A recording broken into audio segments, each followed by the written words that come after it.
a story and always start with character. And for me, if there's a character who's invested in a situation that may seem outlandish or just crazy, but at least you care for that person or you're invested in what they're going through, I think that's the beginnings of a really solid film. Amit Tischler, yes. And you're an animator? And I'm an animator, yes. Okay, well please tell me about your animations that you had screened here today. Well, the first one is Born to be Dead. It's a 4-minute animated film in classic animation. It was my graduation project in my undergrad degree. It's a story about a little girl that gets banished from heaven and sent to the pits of hell, where she gives the dark minions hell. The second movie is called Winter Hunt, and it's a 7-minute short in flash animation, totally digital, and it's about a little Eskimo hunter that goes out to the snowy mountains to look for a prey to hunt. So is this the first festival you've brought these animations to? It's not the first festival my animations were screened in, but it is the first festival I'm actually attending. My name is Evan Peterson, and I'm with the Academy for Academic Excellence, part of the Lewis Center, and I'm came here to see my film in the film festival on the big screen. Awesome. Is this your first film festival? Other than the one we do at our school, we do a little one at the end of every year with all the films that people create. But yeah, this is my first big film festival, I guess. And which film was yours screened? My film is called The Attack of the Killer UFO. Oh, great. It's kind of like a cheesy throwback to the old creature features of the 50s. And fortunately, some wonderful software was introduced called Stereo Photo Maker and provided free. The fellow in Japan who put this together could be a millionaire, but he's given it to everybody free. And it's a marvelous program. You take the images from 2 cameras, you put it into Stereo Photo Maker, and you push a button, a line, and it measures thousands of points in the 2 pictures and aligns them perfectly. And then you can, make it a movie, you can make it a slide, you can make it an anaglyph. It has all these different things that you can do, and it's a free program. So I think it's absolutely amazing. So that's what they wanted us to come and speak about, is the kind of the difference between writing fiction and nonfiction. And the simple truth is there's really not a difference, because every screenplay has to have the same key elements. You want to have a good concept, you want to have, you have to have the correct structure, and you have to have great characters and dialogue. And so no matter what, if you're writing something that's based on a true story or fiction, you still need those key elements.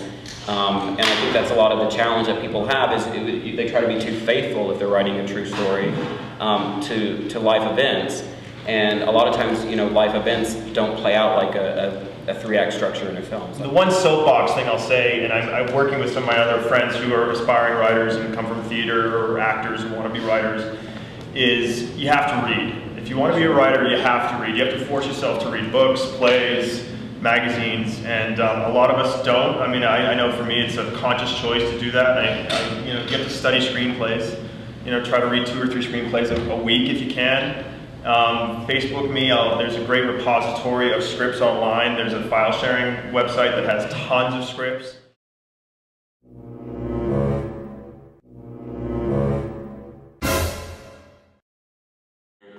The amazing Jerry Merritt.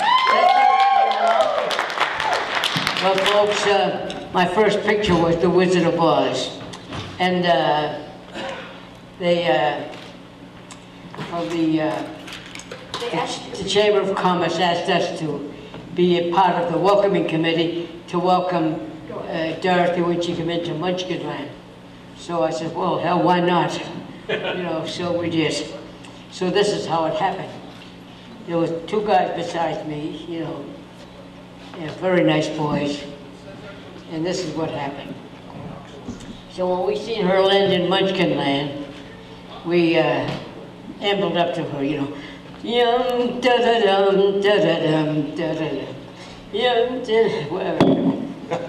And when we see her, we says, we represent the Lollipop Guild, the Lollipop Guild, the Lollipop Guild, and in the name of the Lollipop Guild, we wish to welcome you to Munchkinland.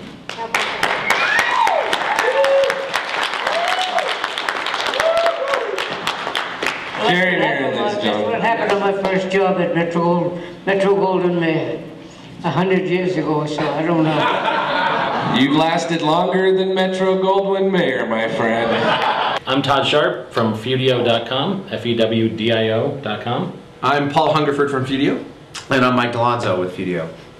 And we are a film collective, about a half dozen filmmakers and another 24 adjunct filmmakers as part of our collective. We started out doing short horror content, released it online for free, and about 3 years and 40+ shorts later, here we are. Still doing it. Still doing it. Build a fan base, continue to build a fan base, and start building a really strong sense of community around the country. We are expanding into feature films now as well. We have our first feature film, Claustrophobia, coming up. I'm Nolan Leibovitz. I'm Adam Leibovitz. And we created a quick film budget, which is the first technology of its kind to automate the film budgeting process. It lives at quickfilmbudget.com, and we're really proud to sponsor the Big Bear Horror Film Festival. When they came to us and we met with them for the first time, we really like bringing new voices, light to new voices, and giving new voices discounts and whatnot on Quick Film Budget. And that's how we're, cross-promoting each other. So you make it affordable to the independent filmmaker. Filmmakers, new filmmakers would always come to us and ask us, how can I make a budget? I need to show investors something as to a financial plan, and they're asking me for a budget, what do I do? And so we created this technology to automate the process. So all you need to do is just answer about a dozen questions, and it gives you your budget within a minute. So I'm the student judge. Oh, okay. Yeah. And so what did you feel about some of these films that you saw this year? Well, it's really interesting to see so many different films from all the way from like very low budget to, you can tell people put a lot of money into it. It's very, because I'm a filmmaker myself. Well, doing the school stuff, we kind of do everything, so we're just an all-around filmmaker, anything that we want to do. So like what I like to do usually is I write it and then I direct it. I love cinematography as well, so I usually try to shoot my own stuff, which some people don't like to do, but I love it. I just love having the, just every little aspect of it because I just live in that.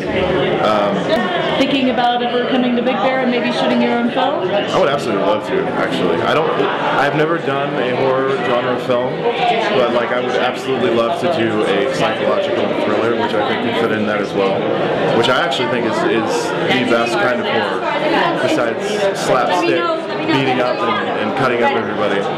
But psychological thriller stuff, that can, people at their craziest, it's very frightening.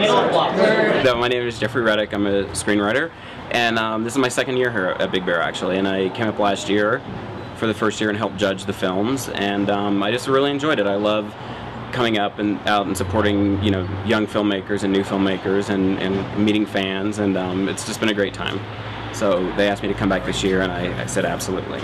Okay, and you've done a lot of television or feature film writing? I've done mostly features. Probably the best known is Final Destination. I wrote the screenplay for the first one and the story for the second one. I think that'll be a cult film. Too. I think it is actually, which is very exciting. And I've done a couple of other. I did a direct-to-video movie called Tamara and one Day of the Dead. And so most of my work has been in horror films. I love the genre, and I'm working on a new horror script right now. So I kind of hope to work on it until I die. Oh, great. Well, so what do you feel is kind of the difference? I mean, outside of the graphic nature of horror film, is there any difference in the filmmaking process between that and like a drama or a comedy?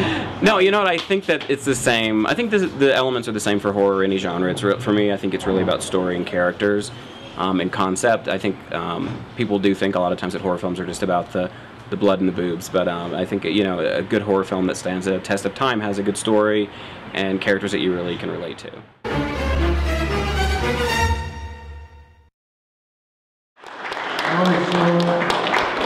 This is our festival. We've been there since 2006, and Nick and Ghost have been on it that long, and it's something we're very proud of.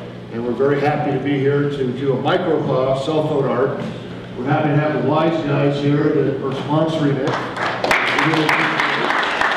There is a $100 prize, and it goes up online at the PawNation.org website, and you vote on it. The public can vote as many times as they want, and we have judges around the world that get 90% of the vote. They vote once. And they're looking about how creative you are with the fact that you have to shoot this with a cell phone, 1 minute or less, no pausing, no cutting, and how well you really, we get a sense of your interpretation of the topic. Now I came up, as the founder of Paw, my perk is I get to come up with the topic. And as you see here, I'm wearing a full bear claw. I'm wearing a bear claw necklace. I got a bear claw ring. I'm in Big Bear. With your cell phone, you shoot a 1 minute or less video, no pausing or cutting. That means it's straight, okay? About what spirit means to you. That's all you have to do. I give it to my team here at the Performing Arts Civic Center. They'll put it online. It'll get judged in a very humble way. The winner gets $100. You know, and get a nice breakfast with that. You know, take all your friends out for some eggs Benedict. Okay, remember, spirit. And the winner of the 2010 Micropod Big Bear Cell Phone Art Horror Film Festival is Alicia Dowling.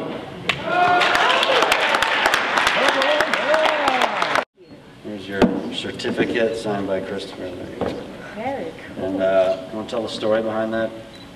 I talk to crows a lot. I know it's weird, right?